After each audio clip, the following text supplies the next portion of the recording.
quando você começou lá atrás, praticamente não tinha app. Né? Você foi um dos primeiros, pelo menos no Brasil. Aí. Hoje, você não sabe mais do que tem app. Tem app pra tudo. Não. Hoje o cara... Eu tenho no meu celular aqui... Espirrou, abre um app. E tem app que nunca mais eu vi.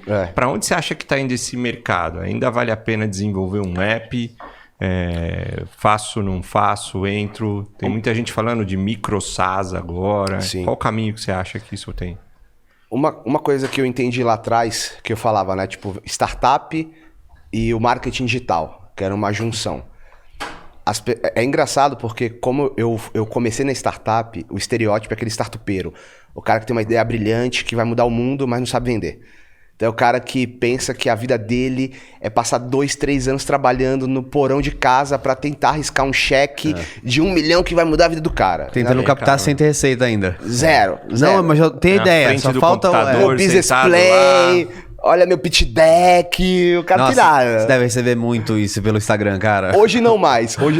Mas teve uma época que era insuportável. De ideia, cara. Assim, até deixa eu aproveitar, porque tem muita gente que me manda ideias, pessoal. Não me levem a mal, tá? Tem muita ideia boa, tem muita ideia que tá um pouco, talvez não na maturidade ideal, mas às vezes muita coisa acontece. Então, são casos específicos que dão certo, ou chegam a uma conversa com o Flow bem específicos, tem que aí talvez dar sorte. Como a gente deu sorte, o próprio Critique saiu da sorte de um dia, o Mário mandou mensagem, em vez de mandar no Instagram ou em outro lugar pro Igor, ele mandou no LinkedIn, que era um lugar que ninguém esperava encontrar o Igor lá, e por sorte ele entrou para responder um negócio da Vivo lá que ele tinha que responder. Mas para quem busca, eventualmente segue alguém, viu a palestra de alguém, viu o trabalho de alguém e quer compartilhar uma ideia, tenta ser conciso. Contexto, ação, resultado que você espera. E deixa claro, inclusive, o que você espera. Olha, se você não conseguir me ajudar, só me manda um feedback. Eu tenho dado muito feedback para as pessoas. E espero que entendam quando eu não consigo dar sequência em ficar respondendo muitas vezes. Mas o primeiro feedback eu sempre dou quando vem uma ideia concisa e que explica um pouco qual que é a dor que a pessoa está sentindo. Então, recomendação aí para todos que seguem influenciadores que estão gerando negócios, estão gerando empresas nesses nichos, né, que tem por aí, tem diversos nichos. Tentem achar o ponto de equilíbrio aí para você ser conciso, continuar na sua trilha. E se você puder só ter um feedback, pede só um feedback. Já é sempre o primeiro passo ideal para você continuar. Talvez vai valer mais até esse feedback do que o investimento. Exatamente. E executa, né? Vem muita gente com... A ideia é muito legal, mas, cara, põe a ideia... Acho que tem uma crença limitante no brasileiro que para ele colocar aquela ideia... para ele executar aquela ideia, ele precisa ter um financiamento de alguém. Ele precisa ter um fundo, ele precisa ter um investidor anjo. Sim. Deixa isso do lado. 90% das ideias que eu vejo não precisa do investidor anjo para executar. Se o cara sentar ali e ele tirar a crença limitante, ele vai testar. Vai errar, como a gente falou no começo aqui, vai aprender, mas aí a ideia começa a andar. É outro olhar quando você vê alguém, ainda que a ideia não seja fenomenal, executando, do que aquele cara com uma ideia estrondosa, mas ele não pôs nada nem no papel. Em especial, eu queria contar um caso aqui para abrir como uma dúvida para você.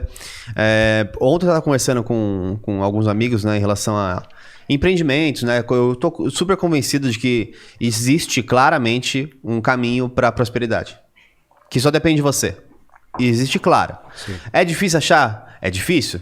Não é fácil. Mas existe. Mas não é fazer foguete. Né? Ele tá ali. O problema é você persistir. E aí, eu vou dar um exemplo meio básico. Assim, sei lá, quero abrir um box de crossfit. Beleza. Aí você pergunta, quanto você quer pra abrir um box de crossfit pra dar certo o negócio? Mais ou menos vai custar 1 milhão pra abrir. Começou errado.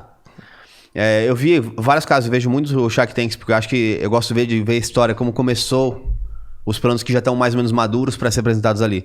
E eu lembro de um caso de arquitetura, por exemplo, que o cara falou assim, cara, meu MVP era eu fora da loja da Leroy Merlin, com uma caderneta que fez isso. Com uma cadernetinha. Com uma cadernetinha e ficava perguntando dúvidas pra pessoa que estava entrando para comprar. E lá dentro tava a mulher do cara, tava lá na loja, tipo, já pegando os preços, pegando as coisas e resolvendo na hora. Pra MVP, validar a dor. né? O MVP é esse. MVP. E aí deu certo. E daí eles construíram o negócio. Isso, aí- Contei aí- curiosamente, semana passada, cara. E tá crescendo o business. Pô, vamos legal. chamar eles aqui? Topa? Topo, super. Vamos chamar. Pode falar o nome? Pode. Arquiteto de bolso. Arquiteto de bolso, isso, exatamente. Arquiteto de bolso. Eu fiquei tentando lembrar o nome, não, eu não lembrei. Funciona muito Como bem. que chama? Como que chama? Arquiteto de bolso. É a Adriana. Adriana, venha conversar com a gente. A Bia vai, agora que você tem um contato, vai entrar em contato com você. Passar, a gente... Tô muito interessado em eles ver aqui. como que foi essa história aí, tá? O Thales fez isso também, ele conta muito essa história com a Easy Taxi, né? Era Isso. uma tela de formulário. iFood, todos são assim. Ele ia no taxista e falava, ó, vou te mandar um passageiro.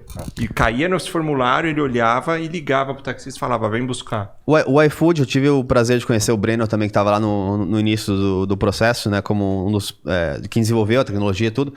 Era uma central de ligação de um condomínio, porque era um condomínio rico, então eles não queriam ficar buscando na porta do negócio.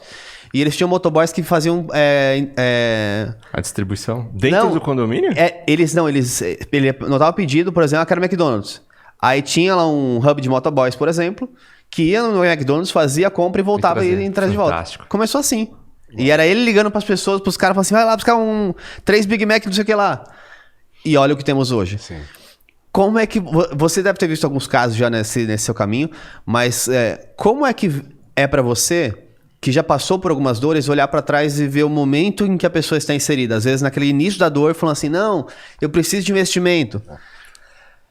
Primeiro que, apesar de hoje ser investidor, eu odiava a classe investidor. Porque investidor pra mim era um bando de oportunista que não entendia nada do meu negócio, que dá palpite, que tira a ideia, tipo, do nada e acha que o cara, pego 100 milhões de um banco, distribuo para 1.000 startups, se uma dá certo, fiz o exit, paguei pro investidor. Eu achava aquilo uma merda. Então eu sempre pensei bootstrap. Então era, cara, eu vou dar 0 de sociedade para investidor, distribuo estoque ali pro time, né? Isso para mim sempre funcionou super bem. E eu vou fazer o produto virar. Porque uma coisa que eu aprendi no mercado e é lógico e as pessoas não entendem. Ao invés de você ir atrás das pessoas, faz o teu produto ser visto no mercado, que quando você virar a pessoa mais bonita da festa, todo mundo vai atrás de você. Então, quando eu comecei esse startup de querer fazer para as pessoas para eu ir atrás das pessoas, nunca deu certo. Você sabe de uma, cara? Vou me trancar aqui no meu quarto, vou trabalhar pra caramba, vou atrair cliente, desenvolver todo o processo. Quando eu tracionei, quando saiu o balanço, que eu tava faturando, eu e a RD, a gente nasceu basicamente juntos. Meu volume era 10 vezes o da RD, que eu tinha aporte de 100 milhões, aí todo mundo ia atrás de mim. Aí eu falei, opa...